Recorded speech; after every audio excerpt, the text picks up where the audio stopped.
I deliberately tossed the redwood logs worth hundreds of millions into a deep pit, all because I was about to be captured by the police. What awaited me was nothing but brutal torture at their hands. The sheriff had thought I would spill the beans without hesitation, but he grossly underestimated my willpower. No matter how furious he grew, he could do nothing to make me talk. Because once the detention period was up, I would be released without charge. And by then, I wouldn't even have to reach out. The cargo owners would come looking for me on their own. All I'd have to do was lead them to the destination, and these redwood logs worth billions would make me a fortune. My bold exploits soon caught the eye of a big shot. Moreover, I held the key to smuggling redwood completely undetected. With this method, no one could ever find the hidden redwood logs because the containers were filled to the brim with nothing but milk. For this redwood smuggling operation, I would personally oversee the delivery. Even if the police pulled me over, I wouldn't be the least bit worried. I had absolute faith in myself, and the legal documents for transporting milk were just icing on the cake. The big shot offered me a huge commission, but I turned it down flat. What I wanted was a 4% stake in the business. My partners couldn't wrap their heads around it, but I knew that taking cash would only make me their errand boy, whereas holding shares would make me a partner in equal standing.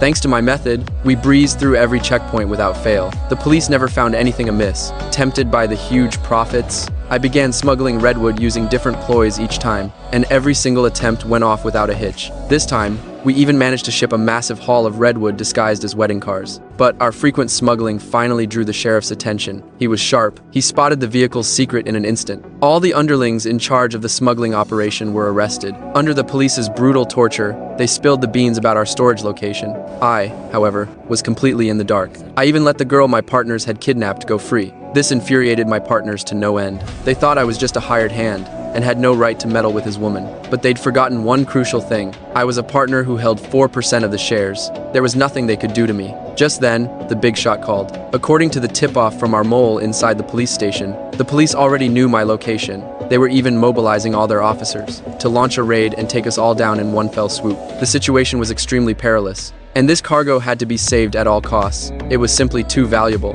My chance had come. If I could successfully protect this batch of redwood, my status would surely skyrocket. But the police were closing in fast. Staring at the mountain of redwood logs before me, I quickly hatched a plan.